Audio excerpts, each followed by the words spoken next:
সম্মানিত হাজিরিন, মুসল্লিয়ানে কেরাম, শুরুতেই আমি আমাকে সহ আপনাদেরকে জীবনের প্রত্যেকটি পর্যায়ে, জীবনের প্রত্যেকটি ক্ষেত্রে আল্লাহ রাব্বুল আলামিনের তাকওয়া অবলম্বন করার উপদেশ দিচ্ছি। আল্লাহ তাআলা আমাদের সবাইকে প্রকাশ্যে ঘরে বাইরে সকল ক্ষেত্রে আল্লাহ রাব্বুল আলামিনের তাকওয়া অবলম্বন করার তৌফিক দান করুন। সম্মানিত হাজিরিন, আমরা অত্যন্ত গুরুত্বপূর্ণ একটি বিষয় নিয়ে আজকের এই সংক্ষিপ্ত খুতবায় আপনাদের দৃষ্টি আকর্ষণ করব। আর সেই বিষয়টি হচ্ছে এমন কিছু ভাবনা বা চিন্তাধারা যেগুলো ওই জাহিলি সমাজের মানুষের মধ্যে থাকার কারণে তারা আল্লাহ রাব্বুল আলামিনের হক নষ্ট করে আল্লাহ তাআলার সাথে শিরক করেছিল। সেই চিন্তাধারা, সেই একই ভাবনা, একই মানসিকতা আজকের আমাদের সমাজের মধ্যেও বিরাজ করছে এবং সেগুলোই মূলত এই সমাজের মানুষগুলোকে কখনো প্রকাশ্যে, কখনো জেনে, কখনো না জেনে, কখনো বুঝে, কখনো না বুঝে, কখনো নিজের অজান্তেই শিরকের মধ্যে লিপ্ত করে ফেলছে। অথচ শিরকের ভয়াবহতার বিষয়টি কোরআন এবং হাদিসে আলোচনার বিষয় ছিল না, কারণ শিরকের জন্য আমাদেরকে সৃষ্টি করা হয়নি। আল্লাহ সুবহানাহু ওয়া তাআলা আমাদেরকে সৃষ্টি করেছেন তাওহীদের জন্য। কিন্তু এই তাওহীদ বুঝতে হলে, এই তাওহীদের প্রকৃত জ্ঞান অর্জন করতে হলে শিরক যদি না জানতে পারি তাহলে তাওহীদের জ্ঞান অর্জন করতে পারবো না। এই কারণে আল্লাহ সুবহানাহু ওয়া তাআলা কোরআনে কারীম আল্লাহ রাব্বুল আলামিন তাওহীদের কথা যতটুকু আলোচনা করেছেন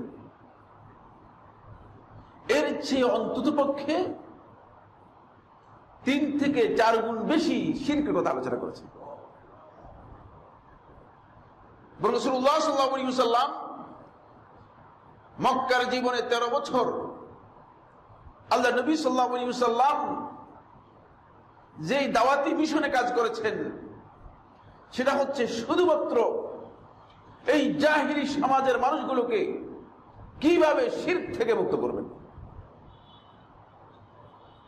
তাওহীদের বার্তা ছিল, তাওহীদের মেসেজ ছিল, বাট শিরক থেকে কিভাবে এদেরকে বের করা যাবে, এটা ছিল নবী সাল্লাল্লাহু আলাইহি ওয়াসাল্লামের, রাসূলুল্লাহ সাল্লাল্লাহু আলাইহি ওয়াসাল্লামের খুবই গুরুত্বপূর্ণ মিশন।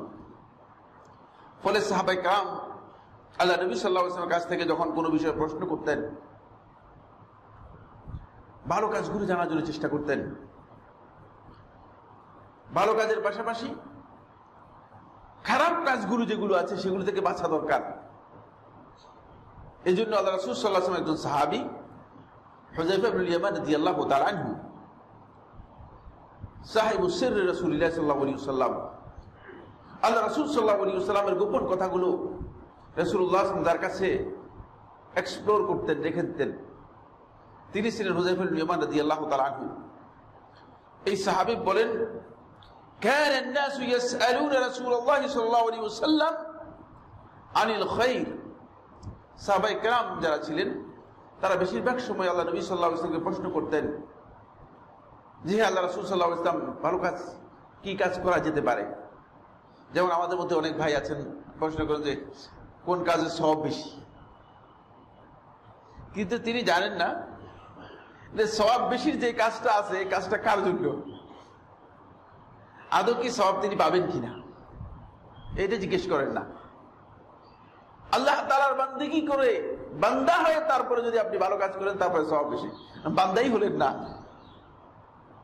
সুবহানাল্লাহ বলে আপনি একেবারে আরশে আজিম পর্যন্ত পৌঁছে যাবেন, এটা হতে পারে না। খেয়াল রাখতে হবে। তো আমাদের লোকেরা সওয়াব বেশি কোন কোন কাজে আছে হিসাব করে, অঙ্কের জন্য আর কি গণিতের হিসাব করে, কিন্তু তাদের জানা নেই ছোট্ট একটি অপরাধ, অন্যায় হতে পারে যে আপনার গোটা জীবনের সমস্ত আমলকে বরবাদ করে দিয়েছে, সবটাই শেষ করে দিয়েছে, খবর নেই, বেখবর। তো এই লোক সওয়াবের যে হিসাব করতেছে মনে করতেছে যে আমার কাছে তো এত এত সওয়াব জমা আছে, কিয়ামতের দিন আল্লাহ তাআলাকে বলবো, আল্লাহ এত এত এত আমার কাছে আছে, এত লক্ষ সওয়াব আমার কাছে আছে। কিন্তু উঠে দেখবে হাসরের ময়দানে যখন উপস্থিত হবে তখন দেখবে যে আমল নামার মধ্যে কিচ্ছু নাই, ফাঁকা, ওটাই ফাঁকা, নাই কিছু।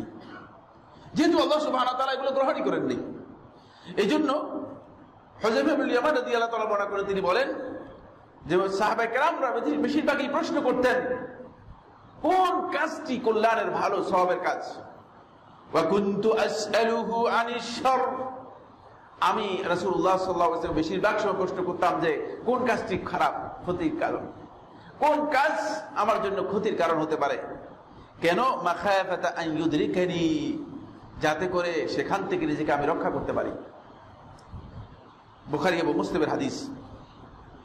এখান থেকে বোঝা যায় যে কোনো ব্যক্তি যদি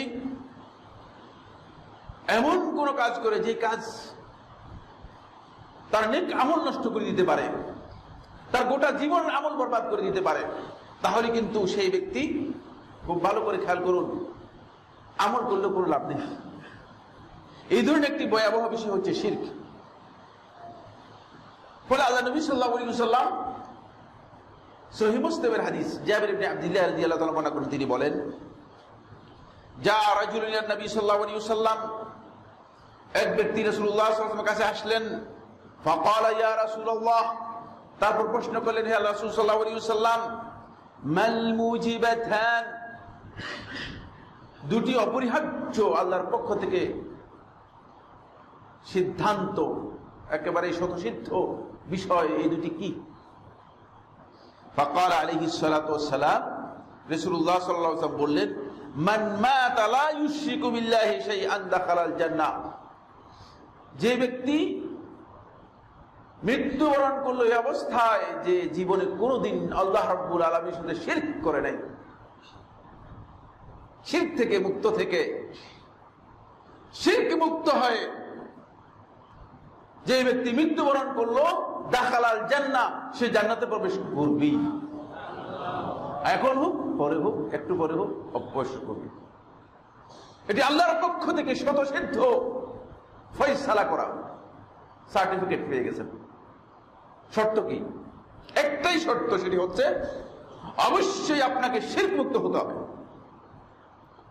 দ্বিতীয় নম্বর হচ্ছে ওয়ামান মাতা ইউশরিকু বিল্লাহি শাইআন, আর যে ব্যক্তি মৃত্যুবরণ করলো ইউশরিকু বিল্লাহি শাইআন, আল্লাহ রাব্বুল আলামিনের সাথে কাউকে শরীক করলো, সেটা ছোট হোক বড় হোক, যতই ক্ষুদ্র হোক না কেন, কিন্তু আল্লাহ তাআলার সাথে যদি শিরক করে, দাখালান নার, সে জাহান্নামী হবে, জান্নাতের কোনো সুযোগ তারা থাকবে না। সিদ্ধান্ত করা, এগুলো সার্টিফিকেট দিয়ে দিয়েছেন রাসূলুল্লাহ সাল্লাল্লাহু আলাইহি ওয়াসাল্লামের পক্ষ থেকে, এইভাবে সার্টিফিকেট দেওয়া হয়েছে, আল্লাহ রাসূল সাল্লাল্লাহু আলাইহি ওয়াসাল্লাম জানিয়ে দিয়েছেন। ফলে আপনি যদি শিরক মুক্ত হতে পারেন, কিছু অপরাধ, কিছু অন্যায় থেকে যাক, তাহলে কিন্তু আপনি জান্নাত পেয়ে যাবেন। যা আবু যর রাদিয়াল্লাহু তাআলা বর্ণনা করেন, এটি প্রসিদ্ধ হাদিস, এটাও বুখারী ও মুসলিম, বুখারী এককভাবে বর্ণনা করেছেন, মুসলিম, বুখারী মুসলিমের মধ্যে এসেছে। আবু যর রাদিয়াল্লাহু তাআলা বর্ণনা করেন, তিনি বলেন, আমি আল্লাহ রাসূল সাল্লাল্লাহু আলাইহি ওয়াসাল্লামকে বলতে শুনেছি, জাআনি জিবরিল, আমার কাছে জিবরিল আমিন আলাইহিস সালাতু ওয়াস সালাম আসলেন। ফাকালা, তারপর আমাকে বলেন, মান মাতা মিন উম্মতিকা লা ইউশরিকু বিল্লাহি শাইআ, আপনার উম্মতের মধ্যে যার মৃত্যু হবে এই অবস্থায় যে নিজে শিরক মুক্ত থাকতে পেরেছে, লা ইউশরিকু বিল্লাহি শাইআ, আল্লাহর সাথে কোনো কিছুকে শরীক করে নাই, শিরক করে নাই, দাখালাল জান্নাহ, সে জান্নাতি হবেই। দেখছেন? এরপরে আবু যর রাদিয়াল্লাহু তাআলা আনহু, এই যে ঘোষণা, এটা তো সহজ ঘোষণা নয়। আপনাকে যখন আমি বলেছি যে আপনি জান্নাত হবেন, না বিষয়টা আপনার মনের মধ্যে কি রে, আমি তো অনেক খারাপ কাজ করছি, কি রে আমি তো অনেক কিছু উল্টাপাল্টা করেছি, শিরক করি নাই কিন্তু উল্টাপাল্টা তো করেছি। ফলে আবু যর রাদিয়াল্লাহু তাআলা প্রশ্ন করলেন, হে আল্লাহ রাসূল সাল্লাল্লাহু আলাইহি ওয়াসাল্লাম, কুলতু, আমি প্রশ্ন করলাম, আমি জিজ্ঞেস করলাম, ওয়া ইন জানা ওয়া ইন সারাক, যদিও জিনা করে, যদিও চুরি করে, লোকটা শিরক করে নাই কিন্তু জিনা করেছে, জিনা ভয়ঙ্কর অপরাধ, পৃথিবীর কোন ধর্ম ব্যবস্থা নেই যে ধর্ম ব্যবস্থায় বা জীবন বিধানে জেনা বা ব্যভিচারকে বৈধ করা হয়েছে। ও ইনসারাক, যদিও সে চুরি করে, চুরি এমন অপরাধ যে এই পৃথিবীর মধ্যে মানব রচিত আইনেও চুরিকে অপরাধ হিসেবে চিহ্নিত করা হয়েছে, দণ্ডনীয় অপরাধ হিসেবে চিহ্নিত করা হয়েছে। আল্লাহর বিধান তো দূরের কথা, মানুষের মন গড়া আইন যেগুলো রয়েছে এই পৃথিবীর মধ্যে, সেগুলো তো চুরিকে অপরাধ হিসেবে কি করা হয়েছে, চিহ্নিত করা হয়েছে। সুতরাং আবু যর রাদিয়াল্লাহু তাআলা বললেন, ওয়া ইন জানা ওয়া ইন সারাক, যদিও সে জেনা করে, চুরি করে, তাহলেও কি যাবে? আল্লাহ রাসূলুল্লাহ সাল্লাল্লাহু আলাইহি ওয়াসাল্লাম বললেন, ওয়া ইন জানা ওয়া ইন সারাক, যদিও সে জেনা করে, চুরি করে, জান্নাতি হবে। শর্ত হচ্ছে একটাই, সেটা হচ্ছে আপনাকে শিরক মুক্ত হতে হবে। আপনি শিরক মুক্ত হতে হবে, আল্লাহ রাব্বুল আলামিনের সাথে কাউকে শিরক করতে পারবেন না, তাহলে আপনি এই সুযোগটুকু পেয়ে যাবেন। আসুন, আল্লাহর আসমানের নিচে এই জমিনের উপরে সবচেয়ে বড় জুলম হচ্ছে শিরক। ইয়া বুনাইয়া লা তুশরিক বিল্লাহ ইন্নাশ শিরকা লাযুলমুন আযীম। এই আসমানের নিচে জমিনের উপরে সবচেয়ে বড় জিনিস হচ্ছে শিরক। কিন্তু আমরা যারা ঈমানের ঘোষণা দিয়েছি, আমরা কি সেটা বুঝতে পেরেছি? সেটা একটু পরে বলছি। এই পৃথিবীর মধ্যে সবচেয়ে বড় অপরাধ, আযমুদ যুনুব, সবচেয়ে বড় অন্যায় হচ্ছে যেটি, সেটা হচ্ছে আল্লাহ রাব্বুল আলামিনের সাথে শিরক করা। আকবারুল কাবায়ের, সবচেয়ে বড় কবিরা গুনাহ হচ্ছে শিরক করা। ফলে কোন ব্যক্তি যদি এই শিরক করে থাকে, তার এই অপরাধ এত ভয়াবহ যে শিরকের সাথে সাথেই তার গোটা জীবনের যত ভালো কাজ আছে সবগুলো জিরো হয়ে গেল, সবগুলো শেষ হয়ে গেল। কিন্তু বেখবর আমরা হয়তো মনে করতেছি যে তিনি আল্লাহওয়ালা হয়ে গেছেন, আল্লাহওয়ালা হন নাই, আল্লাহ থেকে খালি হয়ে গেছেন, মুক্ত হয়ে গেছেন। আল্লাহওয়ালা হওয়ার কোনো সম্ভাবনা সেখানে নেই। রাসূলুল্লাহ সাল্লাল্লাহু আলাইহি ওয়াসাল্লাম থেকে সাহাবী বর্ণনা করেন, কিলা ইয়া রাসূলুল্লাহ, প্রশ্ন করলেন, হে আল্লাহর রাসূল সাল্লাল্লাহু আলাইহি ওয়াসাল্লাম, আইয়ুদ যামবি আযম, সবচেয়ে বড় অপরাধ কোনটি? ক্বালা আন তাজআলা লিল্লাহি নিদ্দান ওয়া হুয়া খালাকাক, যে তুমি আল্লাহ রাব্বুল আলামিনের সমকক্ষ কাউকে মনে করবে। বলে আপনিও আমার জন্য করতে পারেন, আল্লাহও করতে পারেন, উপরে আল্লাহ, নিচে আপনি। বেখবর, বেখবর। আপনার কারণেই তো আমি বেঁচে গেলাম, বেখবর। বুঝতে পেরেছেন? কিন্তু তারা নিজেদেরকে ইবাদত মনে করতেছে, তারা এই মসজিদে এসে সিজদা ঠুকতেছে, মসজিদে এসে মসজিদে কিবলা আল্লাহর ঘরে এসে কপাল ঠোকাচ্ছে, সিয়াম পালন করতেছে, দান করতেছে, সদকা করতেছে, কোনটাই আল্লাহ তাআলার কাছে কোনো মূল্য হবে না। খবর নেই, সবটাই বরবাদ হয়ে যাচ্ছে। এজন্য এই বিষয়গুলো যারা প্রত্যেকটি ইমানদার ব্যক্তির উপর পড়ছে আইন। আপনি যদি সালাতে দুইটা মাসালা নাও জানেন, অসুবিধা নেই, সালাতের সমস্ত মাসালা আপনারা জানতে হবে, এটা বাধ্যতামূলক নয়। কিন্তু এই যে মৌলিক বিষয়গুলো, যেগুলো ঈমানের সাথে জড়িত, যেগুলো আপনার আমলের সাথে জড়িত, যেগুলোর কারণে আপনার ঈমান এবং আমল বরবাদ হয়ে যেতে পারে, এগুলো যারা প্রত্যেকটি ঈমানদার ব্যক্তির জন্য ফরজে আইন, অবশ্যই সেই ঈমানদার ব্যক্তি জানতে হবে। সম্মানিত হাজিরিন, মুসল্লিয়ানে কেরাম, আল্লাহ রাসূল সাল্লাল্লাহু আলাইহি ওয়াসাল্লাম বললেন, সবচেয়ে বড় অপরাধ হচ্ছে আন তাজআলা লিল্লাহি নিদ্দান, তুমি আল্লাহ তাআলার জন্য সমকক্ষ সাব্যস্ত করবে। ওয়া হুয়া খালাকাক, অথচ তিনি তোমাকে সৃষ্টি করেছেন। খালেক আর মাখলুকের সাথে যে বিশাল দূরত্ব রয়েছে, এই দূরত্ব সম্পর্কে যদি জ্ঞান না থাকে, খালেক এবং মাখলুককে যদি একই পাল্লায় নিয়ে এসে ওজন করার চেষ্টা করেন, তাহলে আপনি আল্লাহ তাআলার হক নষ্ট করে দিয়েছেন, আল্লাহ রাব্বুল আলামিনের হক আপনি নষ্ট করেছেন। এই জন্য আল্লাহ রাসূল সাল্লাল্লাহু আলাইহি ওয়াসাল্লাম খুব স্পষ্ট করে আমাদেরকে জানিয়ে দিয়েছেন। ফলে আমার বন্ধুগণ, এই শিরকের ওসিয়ত, এই শিরকের গুরুত্ব এত বেশি যে শিরক থেকে বাঁচানোর জন্য মানুষদেরকে বলা এত গুরুত্বপূর্ণ বিষয় যে আল্লাহ রাব্বুল আলামিন আল্লাহর এই সৃষ্টি জগতের মধ্যে মানুষদের মধ্য থেকে নবী এবং রাসূল কিচ্ছু ছিলেন না, একজন সাধারণ পাবলিক ছিলেন, সাধারণ একজন জ্ঞানী ব্যক্তি ছিলেন।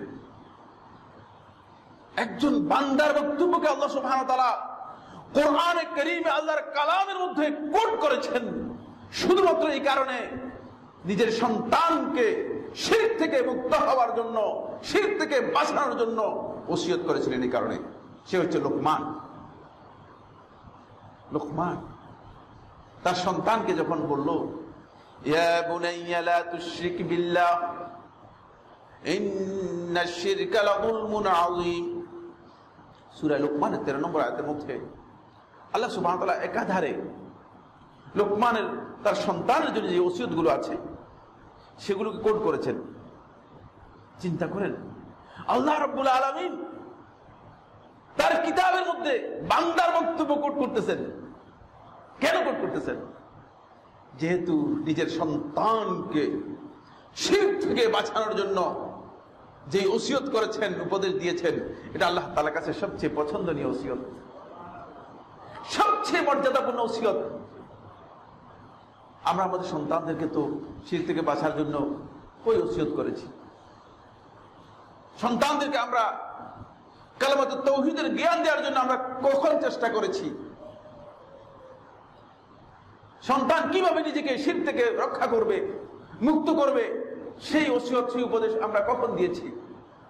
যদি একজন একজন করে প্রশ্ন করি তাহলে হয়তো উত্তর অনেকেরই উত্তর দেওয়া কঠিন হয়ে যাবে। কিন্তু আমি প্রশ্ন করবো না, আপনারা রাগ করে এটাদের প্রশ্ন করবো না, কিন্তু এটা আমাদের চিন্তা করা দরকার যে কত মর্যাদাপূর্ণ বক্তব্য হতে পারে যে সেই বক্তব্য আল্লাহ তাআলার কাছে পছন্দনীয় হয়েছে। পুরো কোরআনের মধ্যে আর কারো বক্তব্য আল্লাহ তাআলা কোট করেননি। নবী এবং রাসূলদের মেসেজগুলো কোট করেছেন, কিন্তু কোন বক্তব্য নয়। কিন্তু একটাই বক্তব্য একাধারে আল্লাহ রাব্বুল আলামিন কোট করেছেন কোরআনে কারীমের মধ্যে, আল্লাহর কিতাবের মধ্যে। সূরা লোকমান একটা সূরাই রয়েছে যেখানে লোকমান তার সন্তানকে উপদেশ দিয়েছিল, সেই বিষয়গুলো কোট করেছেন। আসুন, আমার আলোচ্য বিষয় এটি নয়, আমার আলোচ্য বিষয় ভিন্ন একটি বিষয়, কিন্তু আমি এই কথাগুলো বলছি ভূমিকা হিসেবে। এই জন্য এই শিরক থেকে আমাদের সকলেরই উচিত ছিল বাঁচার। প্রথমেই আমাদের এই সিদ্ধান্ত নেওয়া দরকার ছিল যে কিভাবে আমি এই শিরক থেকে নিজেকে রক্ষা করব, শিরক থেকে বাঁচব। কিন্তু সেটা হয়নি, বরং এর উল্টা হয়েছে। উল্টা কি হয়েছে? আল্লাহ সুবহানাহু ওয়া তাআলা সূরা ইউসুফের মধ্যে ইরশাদ করতেছেন, ওয়া মা ইউমিনু আকসারুহুম বিল্লাহি ইল্লা ওয়া হুম মুশরিকুন। আল্লাহ তাআলা বলেন, তাদের মধ্যে অধিকাংশ লোকই আল্লাহর প্রতি ঈমান আনে, কিন্তু তাদের অবস্থা এমন যে তারা আল্লাহর সাথে আবার শিরক করে। নাউযুবিল্লাহ। এটা অধিকাংশের কথা বলা হচ্ছে। অধিকাংশ কত পার্সেন্ট হবে আপনারা বলেন তো? আপনাদের হিসাব অনুযায়ী অধিকাংশ হচ্ছে কত পার্সেন্ট? 51% হচ্ছে অধিকাংশ। 51% যদি হয় তাহলে অধিকাংশ, কিন্তু এখানে 51% নয়, এখানে এর চেয়েও বেশি সংখ্যক লোক যারা আল্লাহ রাব্বুল আলামিনের সাথে শিরক করতেছে, অথচ নিজেদেরকে এই কথা দাবি করতেছে যে আমি ঈমানদার, আমি আল্লাহর প্রতি ঈমান এনেছি। নাউযুবিল্লাহ। এটা কোরআন বলতেছে, এটা আমার বক্তব্য নয়, আমি নিজে তৈরি করি নাই। এর কারণটা কি? এই কারণ হচ্ছে আজকের যে আলোচ্য বিষয়, সে আলোচ্য বিষয়। বুঝতে পেরেছেন? এই জন্য এই ভাবনাগুলো যতদিন পর্যন্ত আমাদের মধ্যে থাকবে ততদিন পর্যন্ত আমরা ওই শিরক থেকে নিজেদেরকে রক্ষা করতে পারবো না। কারণ আপনার চেতনায় যখন শিরক অপরাধ হিসেবে চিহ্নিত না হবে ততক্ষণ পর্যন্ত আপনি শিরক থেকে নিজেকে রক্ষা করতে পারবেন না। এই জন্য আপনার উপলব্ধির মধ্যে, আপনার চেতনার মধ্যে এই পরিবর্তন আসতে হবে, এই অবস্থা তৈরি হতে হবে যে আমি এই কাজ থেকে আমাকে বিরত হতে হবে। ঠিক জাহেলি সমাজে ওইটাই ছিল। আপনারা যে জাহেলি সমাজের কথা বলছেন, মক্কার যে জাহেলি সমাজের কথা বলা হচ্ছে, তারা ওই মক্কার জাহেলি সমাজে যারা ছিল তারা কিন্তু আল্লাহ রাব্বুল আলামিনের রুবুবিয়ত স্বীকার করত। আল্লাহ যে আমাদের খালেক, তারা এটা স্বীকার করত। তারা তাদের মানে লাত, উজ্জা, হুবল, তাদের যে মূর্তিগুলো ছিল, প্রতিমাগুলো ছিল, সেগুলোকে তারা এটা মনে করতো না যে এগুলো আমাদেরকে সৃষ্টি করেছে, এগুলো আমাদেরকে রিজিক দেয়, এগুলো আমাদের কি মালিক, মোটে মনে করতো না। কোন জায়গায় প্রবলেমটা যে জায়গায়, সেই জায়গাটাই এখন বর্তমানে বিরাজ করতেছে।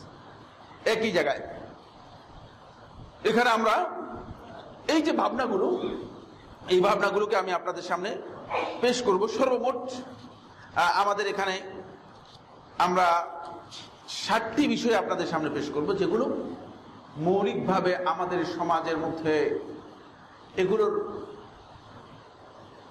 কনসেপ্ট ভুল থাকার কারণে এই ভাবনাই আমাদের মধ্যে কাজ করতেছে।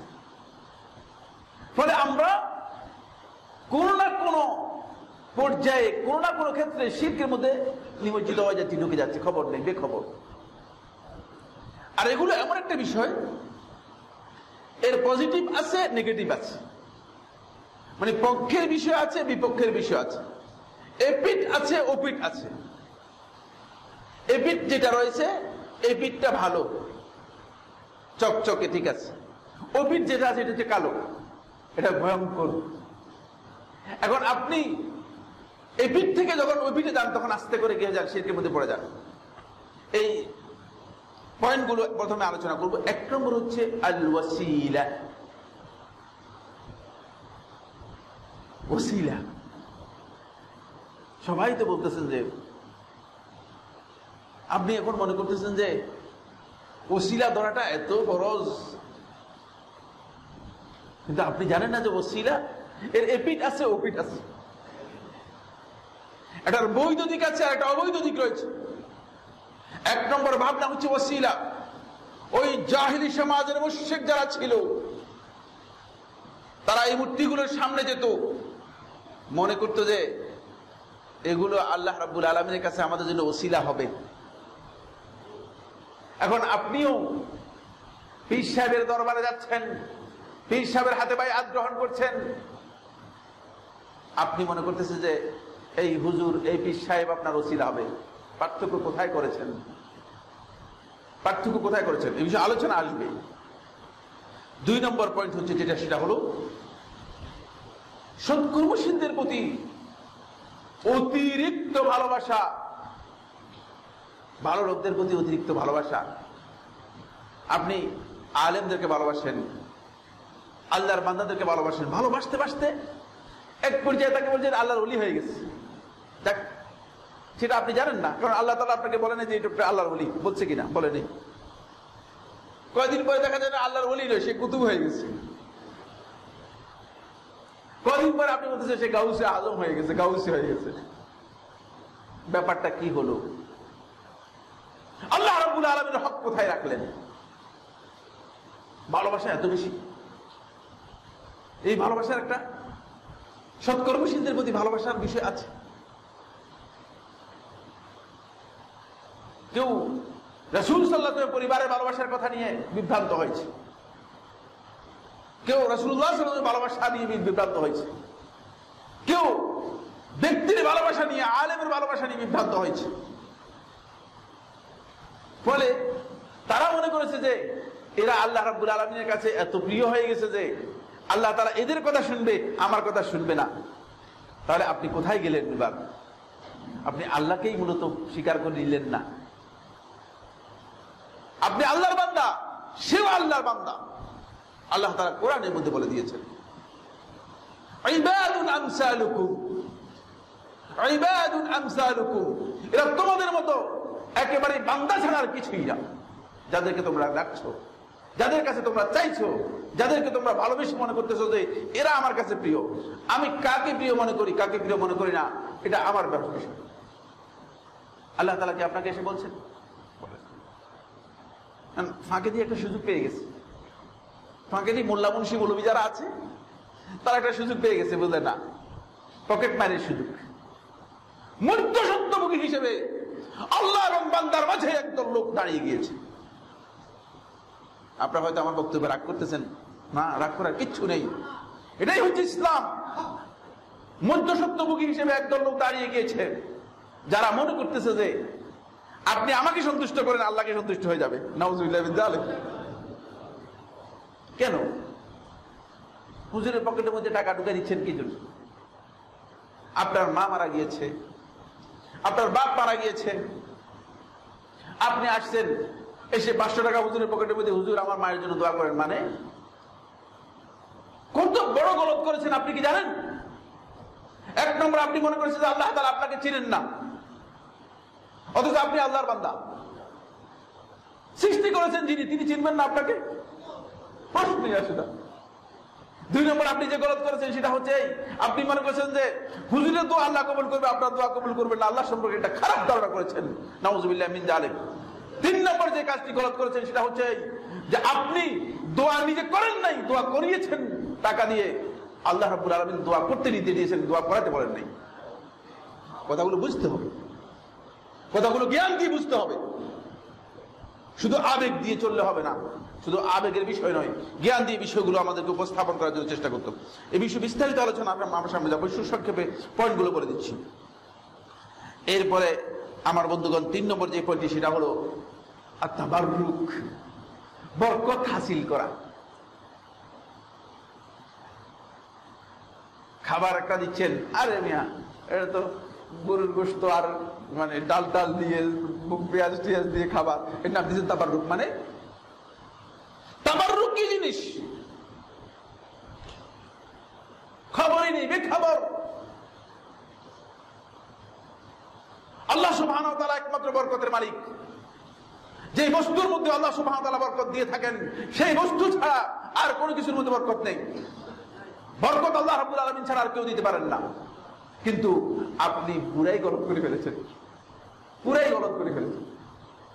তাবাররুকের এই ধারণা, বরকতের এই ধারণা এমন যে আপনি মনে করছেন যে এই হুজুর যদি আমার দোকানের মধ্যে এসে একটু পা দিয়ে যায়, আমাদেরকে বহু জায়গায় নিয়ে যায়। আমি বললাম যে আমাদের নিয়ে যাচ্ছেন ঠিক আছে, কিন্তু আমি তো বরকত তো বাসায় রেখে আসছি, আমার কাছে তো বরকত নাই। বরকতের মালিক হচ্ছেন আমার আল্লাহ সুবহানাহু ওয়া তাআলা, আপনি বুঝেন নাই।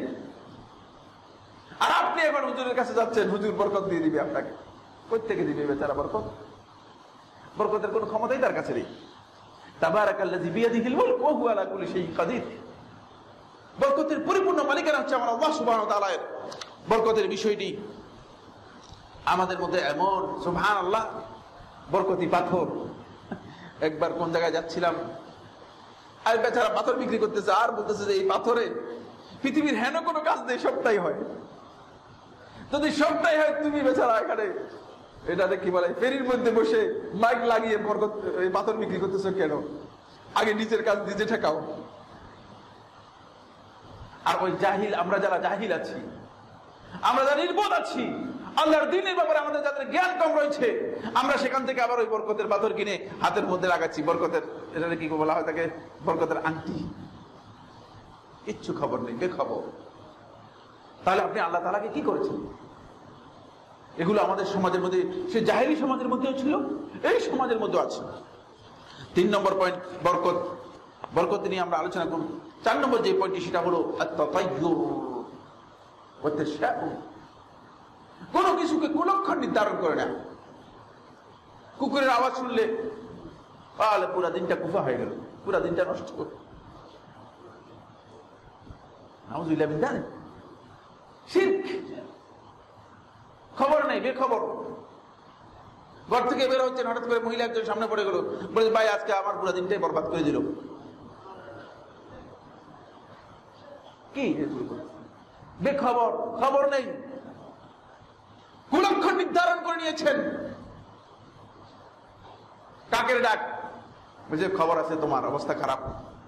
আরে বেটা কাক, কাক এমনি ডাক দিচ্ছি, কাকের সাথে তোমার কি সম্পর্ক রয়েছে?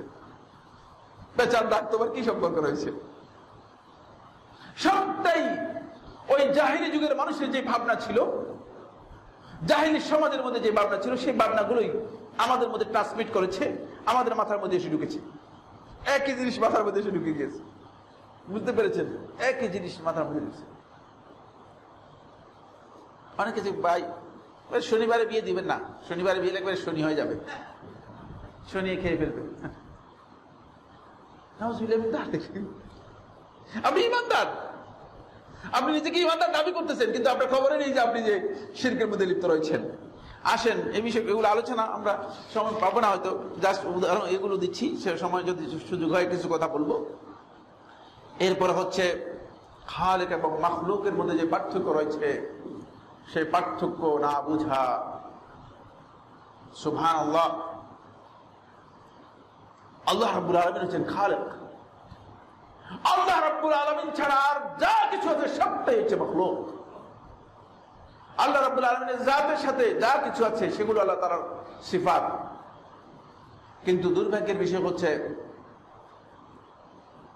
আপনি বলতেছেন যে আল্লাহ তাআলাও গায়েব জানেন, আবার আপনার হুজুরও গায়েব জানেন। আমার কাছে একজন টেলিফোন করে বললো যে শেখ, না আমার ওয়াইফকে তো বড় ধরনের কালো জাদু করেছে, এখন কি করা যেতে পারে? তো আমি বললাম যে কালো জাদু যে করছে এটা বুঝলেন কিভাবে, জানলেন কিভাবে? বলে যে কোন এটাকে কি করা হয়, তাকে যে ওই যারা ঝাড়ফুঁক করে যারা আছে তাদের কাছে গিয়েছে, সে বলছে যে আপনার কঠিন কালো জাদু করেছে। তাহলে সে লোক কি গায়েব জানে নাকি? বেখবর। তার কথা বিশ্বাস করলে সাথে সাথে কুফরি হয়ে যাবে। ফাকাদ কাফারা বিমা উনজিলা আলা মুহাম্মদ সাল্লাল্লাহু আলাইহি ওয়াসাল্লাম, মুহাম্মদ সাল্লাল্লাহু আলাইহি ওয়াসাল্লাম যা নাযিল হয়েছে সেটাকে সে অস্বীকার করবে। গণকের কথা বিশ্বাস করতে পারবেন না, জাদুঘরের কথা বিশ্বাস করতে পারবেন না, জ্যোতিষীর কথা বিশ্বাস করতে পারবেন না, দৈবজ্ঞের কথা বিশ্বাস করতে পারবেন না, তারপরে হাত গণনা করে থাকে তার কথা বিশ্বাস করতে পারবেন না। এগুলো বিশ্বাস করা কুফরি এবং শিরক। অথচ সেগুলো তো আমরা বিশ্বাস করেই চলছি, সেগুলোর উপরে আমাদের চলছে। তাহলে আমাদের ইমানের খবর কি, অবস্থা কি? এখন আমরা নামাজ পড়ে গিয়ে আমাদের লাভটা কি হচ্ছে? নামাজটা কি আমার আসলে আমল নামার মধ্যে যাচ্ছে নাকি আমল নামা বরবাদ হয়ে যাচ্ছে? সেটা খেয়াল রাখতে হবে। এরপরে রয়েছে খালেক এবং মাখলুকের মধ্যে একাকার করে ফেলা। আল্লাহ রাব্বুল আলামিন যা করতে পারেন, আল্লাহ তাআলা সন্তান দেন, আবার খাজা বাবাও সবকিছু দেন বলে। এমন মুশরিক ব্যক্তি এদেশে মাহফিলে ওয়াজ করে তাকে দাওয়াত দিয়ে নিয়ে আসা হচ্ছে। কারা দাওয়াত দিয়ে আনতেছেন ওয়াজের জন্য? প্রকাশ্য মুশরিক, যে প্রকাশ্য মুশরিক, তাকে ওয়াজ করার জন্য সে কি ওয়াজ করবে? মুশরিক কিসের হেদায়েত দিবে? শিরকের আর কোনো হেদায়েত আছে তার কাছে? শিরক ছাড়া সে কোনো কথা বলতে পারবে? কিন্তু আজকের এই সমাজের মধ্যে ওই যে ভাবনাটা আমাদের হলো, আল্লাহ সম্পর্কে জানি নেই, আল্লাহ সম্পর্কে আমাদের জানা নেই। আমরা কবরের কাছে গিয়েছি, কবরস্থ ব্যক্তি তারই কোনো খবর নেই। চট্টগ্রামে আমি এক কবরস্থানে, কবরের সরাসরি বরাবর সামনে কবর পূজারীদের আখড়া, বুঝতে পেরেছেন? সেখানে আমার একটা আলোচনা ছিল। তো আলোচনা না সামনে দেখি যে মানে কবরের উপরেই বিরাট একটা মশারি। আমি তাদেরকে বললাম যে ভাই, কবরের মধ্যে যে বেটা শুয়ে আছে, এত 3.5 হাত মাটির নিচে, অনেক গভীর মাটির নিচে আছে, সে মশার এত ভয় করতেছে যে উপর দিয়ে আরো মশারি দিয়েছেন, তারপরে আপনারা তাকে কি মনে করতেছেন? উপর দিয়ে মশারি দিয়ে রেখেছেন, মশার এত ভয় তার যদি 3.5 হাত মাটির নিচে মশার এত ভয় থাকে, সে আপনাদের কি কল্যাণ করতে পারবে? আপনাদেরকে কোন বিবেক আপনাদেরকে এই কথা বলেছে? সে তো আপনাদের কিছুই করতে পারবে না। আমরা আল্লাহ রাব্বুল আলামিনের হককে দিয়ে দিয়েছি মানুষের কাছে আল্লাহর হককে আমরা বিক্রি করে দিয়েছি। আল্লাহর বিষয়গুলোকে বান্দা এবং আল্লাহর মধ্যে সমান সমান করে দিয়েছি। দেখা বলে ভাই, মানে আল্লাহ এবং আপনি যদি সহযোগিতা করেন হয়ে যাবে ইনশাআল্লাহ। আল্লাহ রাব্বুল আলামিনের সাথে এটা হতে পারে না। বেদুইন ব্যক্তি আসলেন রাসূলুল্লাহ সাল্লাল্লাহু আলাইহি ওয়াসাল্লামের কাছে, এসে বললেন, হে আল্লাহর রাসূল সাল্লাল্লাহু আলাইহি ওয়াসাল্লাম, মা শাআল্লাহু ওয়া শি'তা, আপনি যা চান এবং আল্লাহ যেটা চায় সেটাই হবে। আল্লাহ রাসূল সাল্লাল্লাহু আলাইহি ওয়াসাল্লাম তো আল্লাহর পক্ষ থেকে প্রেরিত রাসূল, বেদুইন মনে করেছে যে যেহেতু রাসূল সাল্লাল্লাহু আলাইহি ওয়াসাল্লাম আল্লাহর পক্ষ থেকে প্রেরিত, সুতরাং আল্লাহ এবং রাসূল চাইলেই তো হবে, ঠিক না?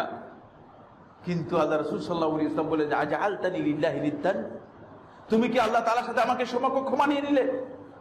আল্লাহ তাআলার সাথে আমাকে সমান সমান করে দিলে? কুল মা শা আল্লাহু ওয়াহদাহ, শুধু বলো আল্লাহ তাআলা, কেবল আল্লাহ তাআলা যেটা চান সেটাই হয়।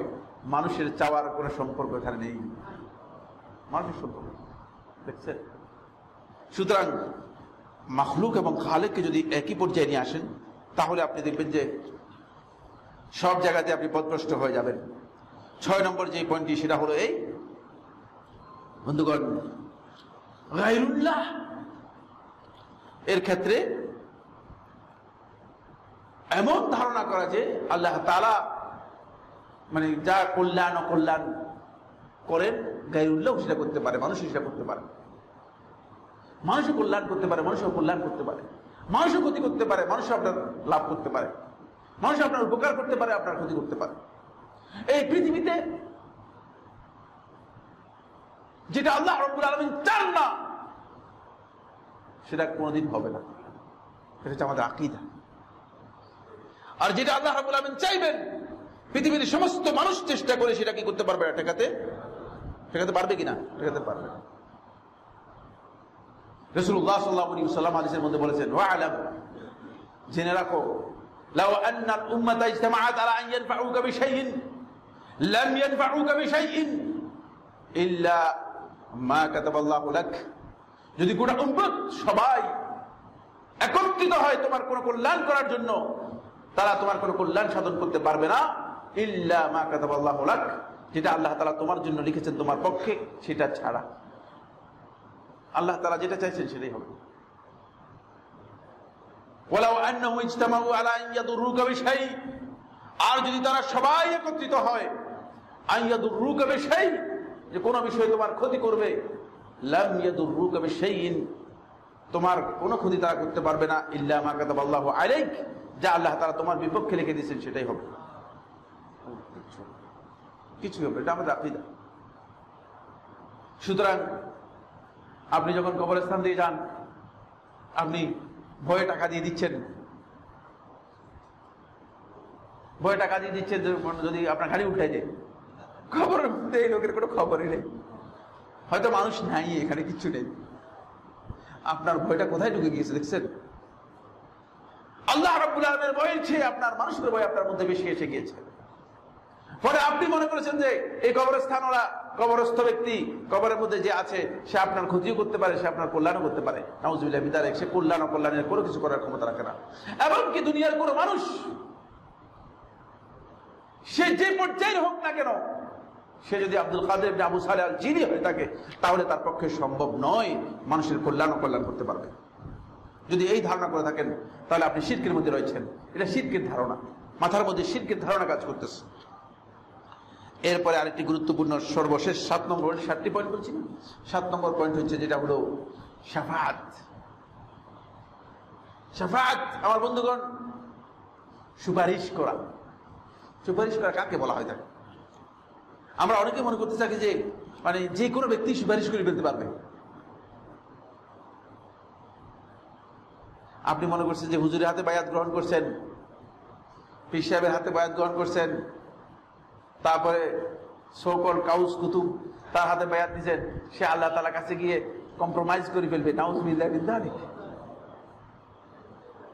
এরা লা ইয়ামলিকুনা মিনহু খিতাবা, কোরআনে স্পষ্ট করে আল্লাহ তাআলা বলেছেন লা ইয়ামলিকুনা মিনহু খিতাবা, আল্লাহ রাব্বুল আলামিনকে অ্যাড্রেস করার, সম্বোধন করার ক্ষমতা তাদের কারণেই। কারণ আল্লাহ তাআলাকে শুধু একটু বলে যে আল্লাহ কিছু বলতে দেন না, একটু কিছু সুপারিশটা প্রশ্নই আসে না। সুপারিশটা করবে এর সামান্যতম কোনো সুযোগ নেই। কিয়ামতের দিন আপনি মনে করতেছেন যে আল্লাহ তাআলাকে বুঝিয়ে, আল্লাহ তাআলার সাথে আলোচনা করে মানে আপনাকে আমাকে জান্নাতে দিয়ে দিবে বলে হুজুরের সাথে আলাপ হয়েছে, হুজুর বলছে যে আমি আল্লাহর সাথে ব্যাপারটা বুঝবো। নাউযুবিল্লাহি মিন যালিক। যদি কোনো ব্যক্তি কথা বলে থাকে, সে সবচেয়ে বড় তাগুত। নবী এবং রাসূলগণ এই কথা বলেন নাই। বরং মুহাম্মদ রাসূলুল্লাহ সাল্লাল্লাহু আলাইহি ওয়াসাল্লাম সহিহ বুখারী হাদিসের মধ্যে এসেছে, স্পষ্ট করে বলেছেন, ইয়া ফাতিমা বিনতি মুহাম্মদ, হে মুহাম্মদের কন্যা ফাতেমা, তোমাকে বলে দিচ্ছি আল্লাহর আযাব থেকে তুমি নিজেকে রক্ষা করার জন্য চেষ্টা করো, কারণ আল্লাহ রাব্বুল আলামিনের আযাব থেকে আমি তোমার জন্য কোনো কল্যাণ করতে পারবো না, কিছু করতে পারবো না। যদি মুহাম্মদ সাল্লাল্লাহু আলাইহি ওয়াসাল্লাম করতে না পারেন, তাহলে আপনার এই সকল ব্যক্তিরা করতে পারবে কিনা প্রশ্নই আসে।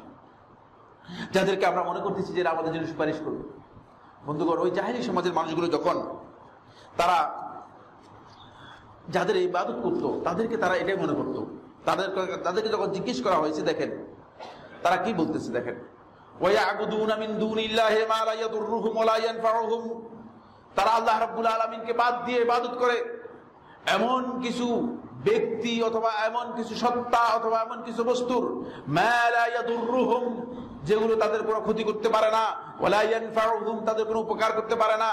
ওয়ায়াকুলুনা, যখন তাদেরকে জিজ্ঞেস করে কি ব্যাপার, এই যে বেড়ির সামনে গিয়ে আগুন জ্বালাচ্ছ, ভাই আমাদের দেশে আগুন জ্বালায়, কতগুলো বেড়ির সামনে গিয়ে আগুন জ্বালাচ্ছেন, তিনি মনে করতেছেন তিনি ইমানদার, ইমানের কিচ্ছু নেই, এগুলো ইমানের বিষয় নয়। এই যে মূর্তিগুলো, এগুলোর সামনে গিয়ে আপনি কি করতেছেন, এগুলো ফুল দিয়ে আসতেছেন কি জন্য, কবরের মধ্যে গিয়ে লক্ষ লক্ষ টাকার ফুল কেন নষ্ট করতেছেন?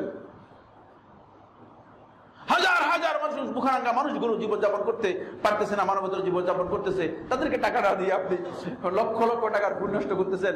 কোন বিবেক? ওই জাহিলি বিবেক ছাড়া আর কিছুই না, ওই জাহিলি ভাবনা ছাড়া আর কিছুই না। ওই জাহিলি ভাবনাই মূলত আমাদের মধ্যে কাজ করেছে। আমরা মনে করছি যে এর মাধ্যমে কোনো কল্যাণ অথবা অকল্যাণ হবে, কাল্লা, কখনো না, এর মাধ্যমে কোনো কল্যাণ অকল্যাণ হবে না। যখন তাদেরকে প্রশ্ন করা হতো, জিজ্ঞেস করা হতো যে কেন এগুলোর তোমরা ইবাদত করতেছো, কেন এগুলো ইবাদত করতেছো, মা লা ইয়াদুররুহুম, তোমাদের কোনো ক্ষতি করতে পারবে না, ওয়া লা ইয়ানফাউহুম, তোমাদের কোনো উপকার করতে পারবে না, উপকার করার ক্ষমতা রাখে না, ক্ষতি করার ক্ষমতা রাখে না। এমনকি আল্লাহ তাআলা কোরআনের মধ্যে উদাহরণ দিয়েছেন, যদি তাদের এতটুকু সামর্থ্য নেই যে একটা মাছি যদি তাদের গায়ের মধ্যে পড়ে, এই মাছিটা তাদের সরাবে, তাদের এই সামর্থ্য নেই। নাউজুবিল্লাহ। দেখেন, কুকুরে এসে মুখের মধ্যে পেশাব করে দিচ্ছে, আর আপনি সেখানে গিয়ে ফুল দিয়ে আসতেছেন, আপনি কুকুরের চেয়ে নিকৃষ্ট হয়ে যাচ্ছেন। আপনি কি চিন্তা করেছেন কোন বিবেক আমাদের মধ্যে কাজ করতেছে? কোন বিবেক দিয়ে আল্লাহ রাব্বুল আলামিনের হক নষ্ট করছি আমরা? যখন তাদেরকে কথা প্রশ্ন করা হয়, ওই তারা কি বলতেছে দেখেন, আমরা যারা কবরে গিয়ে ফুল দিচ্ছি, কবরে গিয়ে নাজরানা দিচ্ছি, কবরে গিয়ে জবে করতেছি, কবরে গিয়ে মানত করতেছি, কবরবাসীকে টাকা দিচ্ছি, আমরা এই সবাই কথাই একটাই, ওয়ায়াকুলুনা হাউলাই শুফাআউনা ইনদাল্লাহ। উত্তরে তারা বলে, ইয়াকুলুনা, তারা বলে, হাউলাই শুফাআউনা ইনদাল্লাহ, এরা আল্লাহর কাছে আমাদের সুপারিশকারী হবে। একই কথাই। আজ থেকে 1450 বছর আগে তাদের যে ভাবনা ছিল, তাদের যে এক্সপ্রেস ছিল, তাদের যে বক্তব্য ছিল, ঠিক সেটাই মূলত আজকেও আমাদের কাছে। বলে এরা আমাদের সুপারিশ করে দিবে। কি সুপারিশ আপনার করবে এরা? শিরকি ভাবনা আমরা মধ্যে এসে গিয়েছে। হাউলাই শুফাআউনা ইনদাল্লাহ, কুল, আল্লাহ তাআলা বলেন, আপনি বলে দিন হে নবী সাল্লাল্লাহু আলাইহি ওয়াসাল্লাম, আতুনাব্বিউনাল্লাহা বিমা লা ইয়ালামু ফিস সামাওয়াতি ওয়ালা ফিল আরদ, এই আসমান সমূহ, এই জমিনের মধ্যে যা আছে, এগুলো সম্পর্কে আল্লাহ তাআলাকে কি তোমরা এমন কোন সংবাদ দিচ্ছ যেটা আল্লাহ তাআলা জানে না? এরা কিভাবে করবে? এই পৃথিবীর মধ্যে আসমান সমূহে যা কিছু আছে, সবকিছুর জ্ঞান আল্লাহ তাআলার কাছে আছে। কে সুপারিশ করতে পারবে, কে সুপারিশ করতে পারবে না, সুতরাং তোমরা আল্লাহকে কি বুঝাচ্ছ? এগুলো তোমাদের কিছুই করতে পারবে না। সুবহানাহু ওয়া তাআলা আম্মা ইউশরিকুন, আমার আল্লাহ তাআলা মহাপবিত্র, অনেক ঊর্ধ্বে। তারা যে শিরক করতেছে আল্লাহ রাব্বুল আলামিনের সাথে, শিরক থেকে তারা অনেক ঊর্ধ্বে আল্লাহ সুবহানাহু ওয়া তাআলা। এখান থেকে বোঝা যাচ্ছে বন্ধুগণ যে আল্লাহ রাব্বুল আলামিনের শাফাআতের নাম দিয়ে, এই শাফাআতের এই ভাবনা ওই জাহেলি সমাজের মধ্যে ছিল, বর্তমানেও আমাদের সমাজের মধ্যে রয়েছে। বলছে আপনি আসেন, অসুবিধা নেই, আমরা আপনার জন্য সুপারিশের ব্যবস্থা করে দিব, হুজুর আপনার জন্য সুপারিশ করে দিবে। একেবারে ভুল কথা, একেবারে বিভ্রান্ত কথা, পথভ্রষ্ট কথা। আমার বন্ধুগণ, এই যে 6টি বিষয় আমরা আলোচনা করলাম, এই ভাবনাটুকু জাহেরি সমাজের মধ্যে ছিল। মানুষদেরকে বুঝায়, একথা বলে যে ওসিলা করতে হলে ওসিলা দরকার আছে। আপনি যদি প্রেসিডেন্টের কাছে যেতে চান তাহলে সরাসরি তার প্রেসিডেন্টের কাছে যেতে পারবেন না, মাঝখানে সেক্রেটারি, তারপরে ভুয়া বুঝাচ্ছেন, ভুল বুঝাচ্ছেন। প্রেসিডেন্ট এই বেচারার কোনো ক্ষমতা নেই, এর কাছে সেক্রেটারি গেলেও লাভ হয় না, কারণ এর ফান্ডই সীমিত, এর ফান্ডই সীমিত, তার কাছে কিচ্ছু নাই। সে ভিক্ষা করে মানুষের কাছ থেকে ফান্ড নেই। কিন্তু আমরা আল্লাহ সুবহানাহু ওয়া তাআলা লাহু মাকালিদুস সামাওয়াতি ওয়াল আরদ, আসমান এবং জমিনের যত কিছু আছে সবকিছুর মালিকানা থাকার কারণে আল্লাহ রাব্বুল আলামিন বলেছেন তোমরা আমার কাছে চাও, সরাসরি চাও। মাঝখানে থার্ড পারসনের কোনো প্রয়োজন নেই। এই থার্ড পারসনের ভাবনাটাই মূলত আজকে আমাদের মধ্যে সবচেয়ে বড় ক্ষতি করে দিয়েছে। ফলে আমরা মনে করেছি যে মাঝখানে তৃতীয় ব্যক্তি আসলে অনেক ভালো হবে, কিন্তু তৃতীয় ব্যক্তি আপনার ইমানটা আস্তে করে কি করে দিল, ইমানটা আপনার নষ্ট করে দিল।